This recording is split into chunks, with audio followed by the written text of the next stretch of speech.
Olá, que bom estarmos juntos novamente. No nosso último encontro, nós conversamos sobre as ações para a mudança de postura da cultura de líderes da revitalização. Falamos um pouco sobre o ciclo da besta, e essa tensão dos 80 membros, que é comum nas igrejas, principalmente nas igrejas que estão com essa cultura de escassez e de manutenção. E hoje nós vamos conversar um pouco sobre os princípios da revitalização em Neemias. Como que esses princípios que ajudou o povo de Deus a sair do cativeiro pode ser um bom ponto de partida, uma referência para o nosso processo também de revitalização. A maior parte das igrejas, elas não se preparam para essas mudanças. E Neemias, quem sabe, pode ser um bom roteiro, uma boa referência para cada um de nós. Se a gente seguir esse roteiro, quem sabe nós seremos muito mais efetivos naquilo que Deus quer fazer em nós, através de nós como igreja, mas também até apesar de nós, quando a gente tem essa consciência de que Ele está agindo, Ele está trabalhando. Vocês sabem, Neemias, ele era o copeiro do rei Artaxerxes, Era uma função de confiança e ele aceitou o desafio aqui de Deus, o desafio quádruplo, eu poderia dizer assim. Primeiro, de fortalecer a comunidade de Jerusalém, preparando então para a reconstrução, ou seja, para a revitalização. Depois ele reorganiza o povo lá na terra, na cidade, exatamente aquilo que nós queremos trabalhar aqui. Ele então disciplina o povo de volta nas escrituras, porque é o fundamento, é a base, Ele dá uma causa pela qual o povo tem que viver, trabalhar, e depois ele corrige alguns eventuais abusos políticos, econômicos e religiosos para que o povo se mantenha então de volta à aliança. É tão interessante esse trabalho de reconstrução, esse trabalho de revitalização do povo de Israel, que isso nos dá uma boa referência de algumas coisas que você vai encontrar no próprio livro de Neemias. Quando você pega o livro de Neemias, você vai perceber que ele está dividido exatamente dentro dessa lógica de revitalização do povo de Deus. Por que eu digo isso? Porque você vai ver logo no capítulo 1 ali, no versículo 1 a 4, essa percepção das necessidades. Aquilo que a gente já conversou anteriormente aqui, e que a gente até vai entrar um pouquinho mais detalhadamente no quarto módulo, basicamente, quando a gente for falar sobre analisar o nosso contexto, para a gente desenhar o nosso processo de revitalização local, o nosso processo de revitalização particular. Primeira coisa que você vê de Neemias ali é a percepção das necessidades. Apesar de suas ocupações na corte, ele não se desligou do seu povo, de sua história, e ele manteve ali a sua identidade no meio dessa nova realidade. Você vai ver isso no versículo de 1 a 3, mais especificamente. Ele está ali, ele deseja corrigir o estado de miséria e desprezo dos israelitas que ficaram na sua terra, Estão muralhas em ruínas, portas ali foram incendiadas, E a cidade está completamente destruída, existe injustiça social, existe exploração dos judeus pelos próprios judeus, existe uma desigualdade social muito forte, existe exploração, um certo tipo de escravismo ali, ou escravagismo, Existem os sacerdotes e profetas que são corruptos. Há conflitos de fé entre os judeus que não foram para o exílio, os que retornaram com Esdras e os não-judeus. Enfim, havia ali também uma tentativa de sincretismo por parte de uns que eram basicamente meio radicais, que tinham esse entendimento completamente dúbio. Havia também casamentos mistos, havia alianças por interesses econômicos. Enfim, você percebe que ele consegue mapear a realidade da igreja. E isso é o ponto de partida para a gente entender o que a gente precisa curar. Então, você vê que nos versos seguintes existe uma disposição agora para a obra, Existe uma disposição em fazer isso acontecer, em criar a ação, o engajamento da revitalização desse povo. Neemias, em primeiro lugar, ele busca a presença de Deus, porque não existe revitalização sem essa busca do Espírito Santo, sem a guia de Deus nesse processo. Você vai perceber que ele confessa os seus pecados e ali há uma luta intensa, resoluta, E, de certa forma, quando você vai perceber de que ele está ali reconhecendo o seu pecado diante do povo, pedindo ao Senhor que lhe dê a mercê, né? Lhe dê mercê perante o rei, lhe dê a bênção para chegar perante o rei, para fazer aquele pedido numa atitude resoluta. Ao mesmo tempo, é uma atitude muito tensa para ele, porque ele acaba conseguindo até a liberação do rei para viajar. Ele tem as recomendações para que fizesse isso em segurança. Tinha os recursos materiais para a reedificação da cidade, mas isso não era num clima muito fácil, era num clima muito hostil, né? E ele precisa dessa sabedoria divina, ele está disposto a fazer isso, ele vai até o rei e põe a mão na massa, né? É interessante que depois que ele tem essa percepção das necessidades, ele tem essa disposição para a obra, ele começa a avaliar mais especificamente do que precisa ser feito. Você vai encontrar isso no capítulo 2, ali no versículo 11 a 15, você vai ver que Neemias ele está fazendo um checklist do que realmente precisa ser feito. Neemias verifica o que devia ser feito com prazo e recursos limitados, né?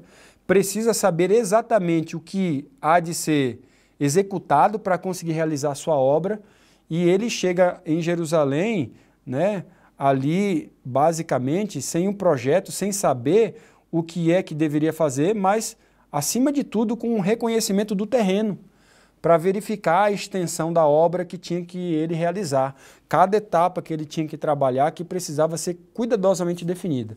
Ou seja, ele não toma uma decisão sem conhecer o seu contexto. Embora ele já tenha uma ideia da realidade que tem pela frente, ele vai em loco, ele vai ali na realidade para saber. Você só pode realmente entrar dentro do processo de revitalização quando você está ali em loco. Esse curso aqui online é para abrir a sua cabeça para essas realidades, é para criar consciência em você, para você, em loco, no seu contexto, realmente desenvolver as mudanças necessárias. O que você está vendo aqui é que ele está realmente se munindo de informações, de contextos para fazer aquilo que precisa ser feito. E uma coisa que você vai ver logo de cara é que Neemias não desanima apesar das dificuldades. E não são poucas não, são muitas. Neemias ele circunda a cidade à noite, ele examina os escombros ali para olhar para ele, o que ele sabia que deveria ter sido, o que aconteceu, como que deve projetar a mudança, né? Ele olha, consegue imaginar o que deveria ser, ele tem essa imaginação para projetar um futuro diferente. Ele identifica cada lugar ali da cidade de Jerusalém, ele identifica pelo seu nome, inclusive, o seu nome antigo, sem perder a história, sem perder essa disposição para deixar que Jerusalém virasse apenas uma história esquecida. Pelo contrário, ele tem um conhecimento muito forte, é um conhecimento que ajuda Neemias a ter uma atitude eficaz, porque conhecimento sem ação não resolve problema nenhum. Né? E eu vejo que muita gente aí conhece tudo sobre plantação, revitalização de igreja, mas não planta e não revitaliza. Bem, conhecimento, repito, conhecimento sem ação não resolve problema nenhum. Então você vai perceber que Neemias nos deixa um outro princípio muito forte. Ele não permite que os descompromissados atrapalhem o trabalho da revitalização. Você vai encontrar isso claramente no capítulo 2. É difícil para um líder definir uma equipe de trabalho. Eu já digo para você de imediato, escolher os líderes da revitalização vai ser um processo árduo no início para você escolher as pessoas que realmente estão dispostas para fazer isso acontecer. Tá? Porque quando a gente começa a escolher as pessoas, nós escolhemos, né, estamos escolhendo entre aqueles que estão dispostos a fazer a obra e sempre tem aqueles que às vezes querem participar, mas eles não estão completamente interessados, comprometidos em tomar parte realmente na dificuldade, no problema, na mudança. E é muito difícil analisar uma equipe e decidir afastar alguém quando você já chamou as pessoas. E Neemias, ele chega a dispensar líderes de grupos inteiros. Olha lá, você vai ver isso no capítulo 2, versículo 19 a 20, versículo 10, ele dispensa muita gente. Muitos estrategistas iriam propor uma aliança com quem tinha dinheiro, influência familiar e religiosa. Não faça isso. Mas, de fato, Neemias ele não quer negociar a fidelidade à causa pela qual ele está defendendo. Ele não negocia isso com conchavos, né, com privilégios. Ele não negocia isso com reputação, né? ele quer manter a fidelidade à causa pela qual ele foi chamado.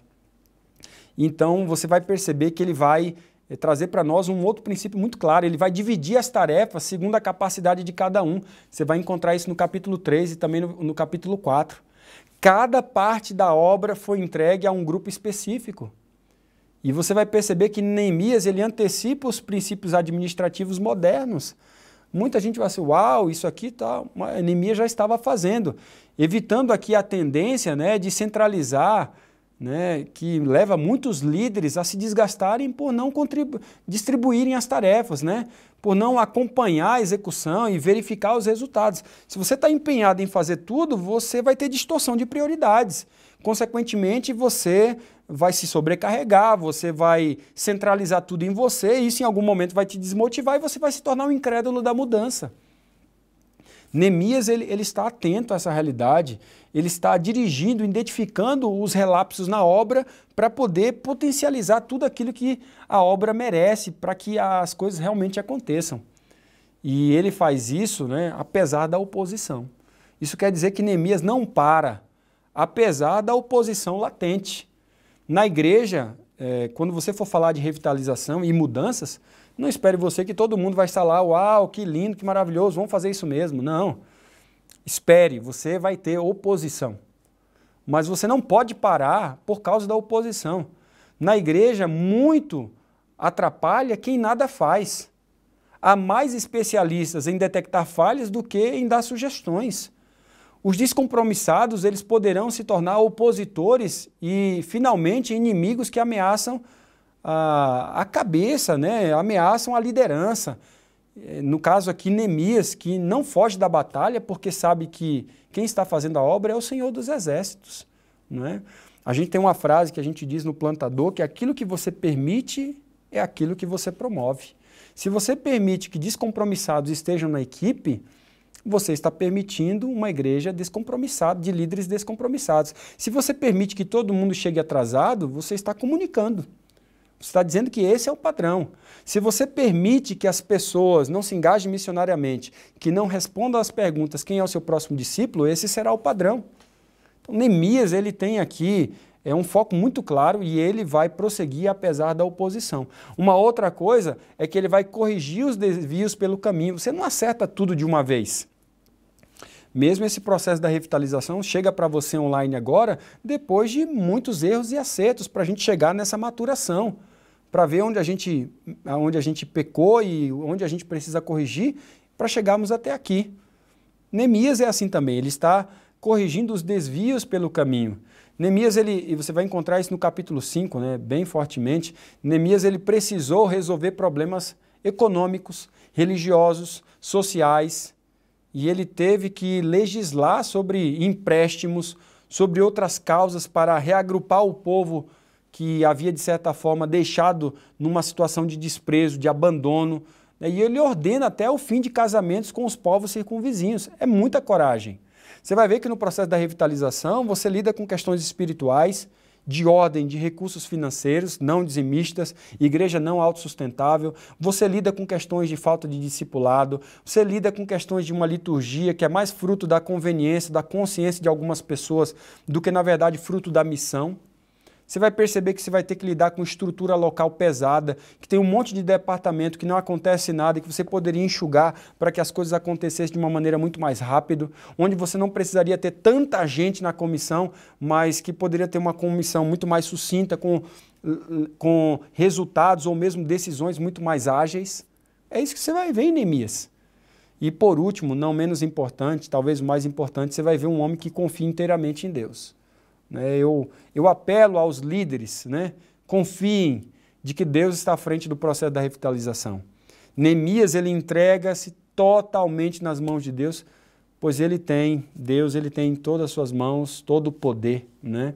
Todo o conhecimento. E se a gente se entrega a Deus, Ele vai conduzir as coisas, porque Ele sopra como quer, quando quer e aonde quer. Deus que conduz, como diz lá em Provérbios, né? Os homens podem fazer muitos planos, mas a resposta certa sempre vem do Senhor. Né? E Neemias, ele faz, por claro aqui, né? Por saber que a obra quem está realizando é Deus, não é ele. né? Mesmo sem todos os recursos, ele sabia que Deus ele não deixaria nada faltar para que a sua obra fosse completada. Eu gostaria de terminar esse módulo dando para você essa certeza, essa segurança, de que se você estiver no processo da revitalização dessa igreja, confie de que Deus está à frente de todas as coisas. Confie de que todo esse modo que nós conversamos para tentar clarificar, despertar a necessidade de um contexto de revitalização, é Deus mexendo no seu coração, no coração da sua igreja, para uma tarefa que não vai ser fácil, que vai ter oposição. Mas lembre-se, Deus está à frente, Deus é o condutor de tudo isso. Sabe, o próximo módulo nós vamos entender mais claramente como Jesus revitalizou o movimento. Como Jesus revitalizou a religião da sua época, porque agora que nós já temos consciência dessa revitalização, vamos encontrar a referência. A referência está no modelo, a referência está em Jesus, é Ele que nos dá a base para a gente entender o processo da revitalização. E nesse próximo módulo, no módulo 3, nós vamos entender como Jesus revitalizou a religião da sua época e como que esse movimento ele teve um crescimento hiperbólico, exatamente o crescimento que nós desejamos para a sua igreja. Bem, isso fica para a nossa próxima aula, no próximo módulo, e eu espero te encontrar lá. Um grande abraço e até breve.